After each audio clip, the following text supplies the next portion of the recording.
In the world of international diplomacy, few bonds are as close or as quietly complex as those between the United States and Canada.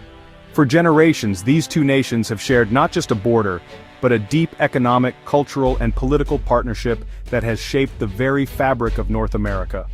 They're neighbors, allies, and the world's largest trading partners, with billions of dollars in goods and services flowing across their border every single day. Their economies are so intertwined that a policy shift in one country can ripple across the continent. But in September 2025, a quiet yet significant policy shift in Ottawa sent shockwaves through Washington, blindsiding President Donald Trump and his advisors.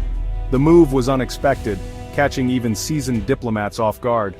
Canada, long a dependable supplier of natural gas to the U.S., announced a bold new energy strategy, one that could upend the North American energy balance.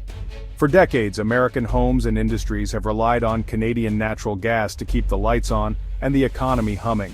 Instead of building new pipelines, Canada is now investing heavily in thermal energy networks, inspired by Sweden's innovative model of recycling urban heat. This approach promises to reduce emissions and create a more sustainable energy future. This move challenges the long-held assumption that natural gas is essential for heating Canadian homes and signals a determined push for energy independence. It's a bold bet on technology and a cleaner future. The timing is pointed, coming amid escalating trade tensions and President Trump's aggressive tariff policies. For many, it's seen as a direct response to American pressure, and a signal that Canada is willing to chart its own course.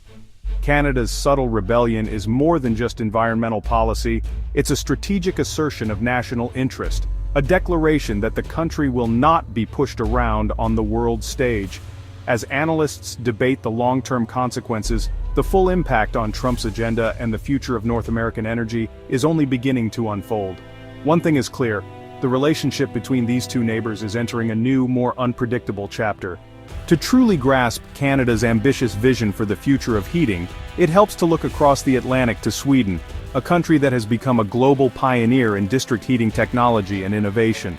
For decades, Sweden has relied on a vast network of underground pipes to deliver hot water directly to homes and businesses. What's remarkable is how they capture waste heat from unexpected places, data centers, factories, and even the cooling systems of supermarkets, turning what would be wasted energy into a valuable resource. Instead of letting this energy escape into the atmosphere, Sweden's system recycles it, transforming urban waste into reliable warmth. This approach not only reduces emissions but also makes cities more resilient and energy efficient. Today, over half of Swedish homes are heated this way, a testament to decades of smart investment, forward-thinking policies, and strong government support. It's a system that has become part of everyday life for millions. The result is a heating network that's stable, cost-effective, and shields families from the unpredictable swings of global gas prices. For Swedish households, this means comfort and security, even during the coldest winters. Even Sweden's beloved ice hockey arenas play a surprising role. The heat extracted to keep the ice cold isn't wasted. It's captured and fed back into the local heating network, helping to warm nearby homes and businesses. This elegant loop, using the chill of the rink to warm entire neighborhoods, has caught the attention of Canadian policymakers, who see it as a model for innovation and sustainability. The Swedish model proves that decarbonizing heating isn't just possible, it's practical, popular, and can bring communities together around a shared goal of sustainability. Now Canada is looking to adapt this proven blueprint for its own cities, tailoring it to local needs and climate challenges. If successful, the result could be a uniquely Canadian approach to sustainable urban living, one that keeps homes warm, communities strong, and the environment protected for generations to come. Inspired by Sweden, Canada is launching a nationwide push for thermal energy networks.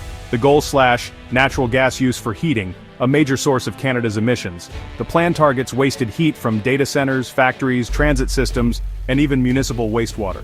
Localized grids will recycle this energy, with a special focus on retrofitting thousands of hockey arenas to capture and redistribute their excess heat. Funding will come from federal subsidies, green bonds, and private partnerships, mirroring Sweden's approach. The hope is that long-term savings and a cleaner environment will outweigh the upfront costs. It's a bold bet on innovation over fossil fuel inertia. Canada's shift to thermal energy is more than a domestic change. It's a seismic shift in its energy relationship with the U.S. For decades, Canada exported gas to the US, forming a cornerstone of North American energy security. Now, as Canada reduces its own gas use, American producers face a shrinking market and increased competition abroad. This challenges Trump's vision of North American energy dominance and exposes the fragility of fossil fuel alliances. Billions invested in pipelines are suddenly at risk. Canada's move signals a future where partners may become competitors in the race to decarbonize. The once stable partnership is now a source of economic friction and uncertainty. The US must confront a new reality. Even its closest allies are preparing for a post-fossil fuel world. President Trump's response to Canada's energy pivot is swift and furious. He sees it not as environmental policy, but as economic betrayal, threatening American jobs and energy exports. With trade tensions already high, this move is viewed as a major provocation in Washington. The administration is likely to retaliate with tariffs, targeting Canadian exports and escalating the conflict. The energy sector is now at the center of a potential trade war, with businesses and consumers on both sides at risk. Legal battles over tariffs add to the volatility as a Supreme Court decision looms. No matter the outcome, Canada's plan has landed in the middle of a perfect storm of US political and economic turmoil. A forceful American reaction seems inevitable. Canada's thermal energy plan is ambitious, but risky. Building vast underground networks is costly and disruptive, with potential for overruns and delays. Technical challenges abound. Capturing and distributing heat across sprawling cities is untested at this scale. If the system underperforms, public support could evaporate, especially during harsh winters.